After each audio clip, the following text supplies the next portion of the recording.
আমরা কি পড়ব নাকি দেখব বেশি? শিক্ষা বনাম অলসতা। বিনোদনে বেশি আমরা মজবো নাকি আমাদের পড়ার মাধ্যমে যে ক্রিয়েটিভিটি তৈরি হয় সেটাতে আমরা বেশি মজবো? আমি অধ্যাপক ডাক্তার সালাউদ্দিন কাউসার বিপ্লব।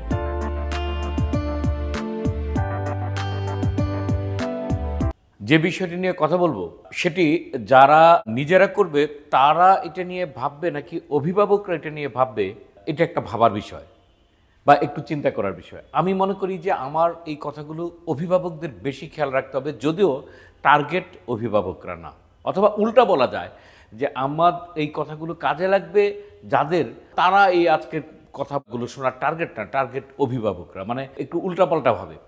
আচ্ছা, এই একটা প্রশ্নই করি, সেটা হলো যে কি করলে বেশি মনে থাকে, পড়লে নাকি দেখলে? মানে একটা বই পড়লে সেটা বেশি মনে থাকে, নাকি ভিডিওতে দেখলে, ওয়াচ করলে, মানে ওয়াচিং যেটা সিইং, সেটাতে বেশি মনে থাকে? আমাদের আজকের বিষয়টা এটাই যে দেখলে বেশি মনে থাকে নাকি পড়লে বেশি মনে থাকে। আমি যদি একটু পার্থক্য করি, একটু খেয়াল করেন, যখন আমরা পড়ি, পড়ার সময় একটু চিন্তা করতে হবে যে পড়াটা মানে হলো আমরা একটা অক্ষরকে জানি, একটা শব্দকে জানি, এবং একটা অক্ষর, একটা শব্দ, আরেকটা শব্দ মিলে যে একটা লাইন তৈরি হয়, যে একটা অর্থ তৈরি হয়, মিনিং তৈরি হয়, সেটার একটা ইমেজ কিন্তু আমরা নিজেরা নিজে তৈরি করি। যেমন নদীর ধারে অনেকগুলো গাছ ছিল। তো আমার এই কথা শুনতে শুনতে যারা শুনছেন তারা কিন্তু এতক্ষণে চিন্তা করে ফেলছেন যে একটা নদী, নদীর ধারে কতগুলো গাছ, কি ধরনের গাছ, গাছের টিউনটা কি, পাতা কি, গাছগুলো কি বড় না ছোট, নদীটা কি অনেক লম্বা নাকি ছোট, নদীটা কি আপনার সরু না বড়। এই বেশিরভাগ ক্ষেত্রে যেটা হয় যে আমার যে এক্সপিরিয়েন্স, আমার যে চিন্তা, আমার যে ছোটকাল থেকে জানা শোনা, তার উপরে ভিত্তি করে কিন্তু আমরা চিন্তাটা করি, এবং সবাই তাই করে। আপনার পরিচিত কোনো নদী থাকে, আপনার পরিচিত নদীর ধারে যদি গাছ থাকে, কী ধরনের গাছ ছিল সেটা নিয়ে কিন্তু আপনি চিন্তা করে দেন। কিন্তু আপনাকে যদি একটা ভিডিও দেখানো হয় যে একটা নদীর ধারে একটা গাছ, একটা ভিডিও চলে গেল বা একটা রিল চলে গেলো আজকালকার সময়, আপনি কিন্তু সেটা নিয়ে কোনো ইমেজ বা কোনো চিন্তা বা কোনো কিছু নিজের ভিতর থেকে তৈরি করার কোনো রকমের প্রয়োজন অনুভব করবেন না, বরং খুবই ইজিলি দেখে যাবেন। তাহলে কি হচ্ছে, একটা আপনাকে তৈরি করা ইমেজ নিয়ে একটা সিচুয়েশন, অবস্থাকে নিজের ভিতরে অর্থ তৈরি করতে হচ্ছে, আর একটা এমনভাবে তৈরি করা আছে আপনার কিন্তু কোনো এফোর্ট দেওয়া লাগছে না। তো যেখানে এফোর্ট দেওয়া লাগছে না, যেখানে কোনো কিছুই আপনি করছেন না বা আমরা করছি না, সেখানে কি আমাদের খুব বেশি মনে থাকবে? আচ্ছা, আমি একটা উদাহরণ দিই। যেমন ধরুন, যারা ড্রাইভিং জানেন, যারা গাড়ি চালাতে জানেন, অথবা যারা সাইকেল চালাতে জানেন, তারা রিক্সা চালাতে জানেন।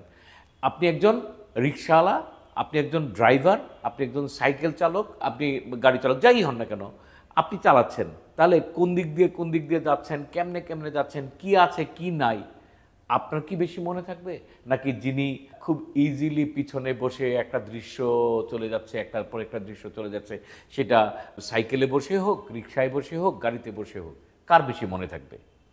খুবই সিম্পল, যে ড্রাইভার, তার বেশি মনে থাকবে। কারণ ড্রাইভারকে পয়েন্ট পয়েন্ট করে চিন্তা করে করে আগাতে হয়, এবং এই যে পয়েন্ট পয়েন্ট করে চিন্তা করে আগাইতে হয়, সেটি অনেকটা পড়ার মতো, যেটা আমরা প্রাত্যহিক জীবনে করে থাকি।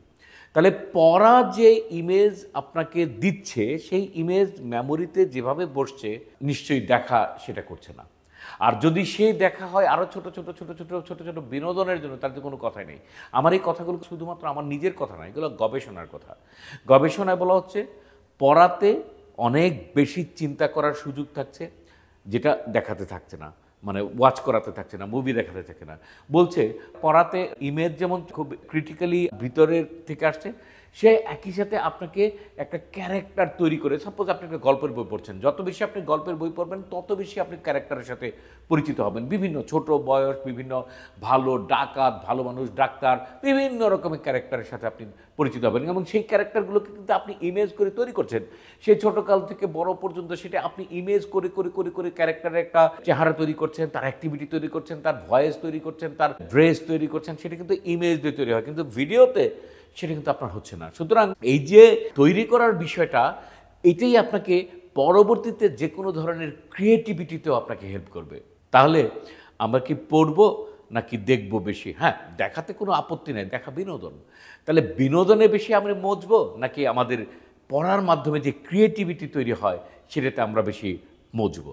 ক্রিয়েটিভিটি বনাম বিনোদন। অথবা আরেকটা যদি বলি যে শিক্ষা, যেই পড়া যে আমাদেরকে লার্নিং দিচ্ছে, যেই ক্রিটিক্যালি চিন্তা করার বিষয়টা দিচ্ছে, ইমেজ করার বিষয়টা দিচ্ছে, একটা ক্যারেক্টারকে তৈরি করার বিষয়টা দিচ্ছে, সেটার পাশাপাশি অনেকগুলো প্রবলেম সলভ করা, যে এই ক্যারেক্টার যদি এমন না হয় তাহলে কেমন হইতে পারে, এমন না হলে আমি হলে কি লিখতাম, বা এই ক্যারেক্টার যদি এইটা না করে সেটা করতো, এই ব্যাটা কেন চুরি করছে, এই ব্যাটা কেন এখন এখান থেকে সরে যাচ্ছে না, এরকম একটা ফিলিং হয়। সেটা ফিল্মেও হয় বা মুভিতেও হয়, কিন্তু সেখানে আমাদের খুব বেশি ইমেজ কাজ করে না বলে আমরা যা আছে সে দেখে যাই। ফিলিং সেখানেও কাজ করে, ইমোশন সেখানেও কাজ করে, কিন্তু ক্রিয়েটিভিটির জায়গাটা কিন্তু পড়াটাতে বেশি হয়। এবং পরবর্তীতে এই একই ধরনের না হলেও প্রায় কাছাকাছি কোনো একটা প্রবলেম সলভ করার জন্য কিন্তু যারা পাঠক, যারা বই পড়ে বেশি, যারা ক্যারেক্টার জানে বেশি, যারা সিচুয়েশনকে ইমেজ দিয়ে ক্রিয়েট করে, তাদের মধ্যে সম্ভাবনা বেশি। সুতরাং এটা বলছি ক্রিয়েটিভিটি বনাম বিনোদন।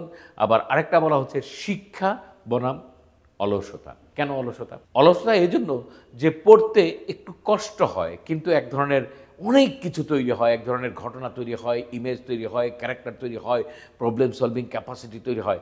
আর ইমেজে এক ধরনের বিনোদন তৈরি হয়। এই বিনোদন করতে করতে করতে করতে মানুষ খুব ইজিলি একটা থেকে আরেকটাতে চলে যায়, একটা থেকে আরেকটাতে চলে যায়।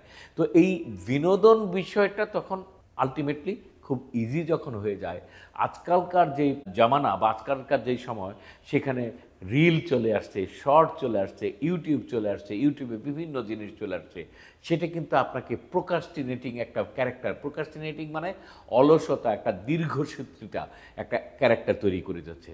সুতরাং ক্রিয়েটিভিটি বনাম বিনোদন, আবার শিক্ষা বনাম অলসতা। অবশ্যই এটাকে এতটা ছোট করে দেখা উচিত না। ওয়াচিংও অত্যন্ত ক্রিয়েটিভ, ওয়াচিংও অনেক সময় অনেক লার্নিংটা আমরা ইজিলি করতে পারি, কম সময়ের মধ্যে করতে পারি।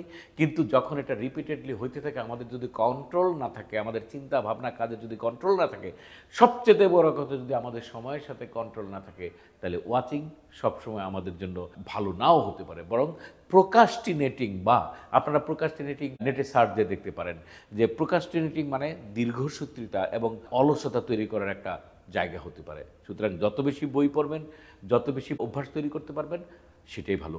সেজন্য বলছিলাম যে অভিভাবকরা আপনাদের ছেলে মেয়েদেরকে ছোটকাল থেকে পড়ার অভ্যাসটা গড়ে তুলুন এবং সেটা কন্টিনিউ করার জন্য সাহায্য করুন। একটা পর্যায়ে গিয়ে এখনকার জামানায় আমরা দেখছি যে অনেকে আগে পড়ার অভ্যাস থাকলেও এখন সেটা করতে চাচ্ছেন না বা করছেন না। এখানে আমার কোনো গবেষণা নাই, কিন্তু এটা খুব প্র্যাকটিক্যাল যে যত বেশি পড়ার মধ্যে থাকবেন তত বেশি মনে থাকবে। এবং সবচেয়ে যে কথাটা বলি, পড়ার মধ্যে বলা হচ্ছে গবেষণায় যে কেউ যদি পড়তে পড়তে, ক্যারেক্টার তৈরি করতে করতে, ইমেজ তৈরি করতে করতে, মেমোরি দিয়ে অক্ষর তৈরি করতে করতে সেই শব্দগুলো নিজে নিজে নিজের কানে শোনে, তাহলে সবচেয়ে বেশি মনে থাকে। তাহলে পড়া এবং সেটা শোনা, দেখার চেয়ে, ভিডিও দেখার চেয়ে ওয়াচিংয়ের থেকে বেশি স্মৃতিশক্তি তৈরি করে। ধন্যবাদ।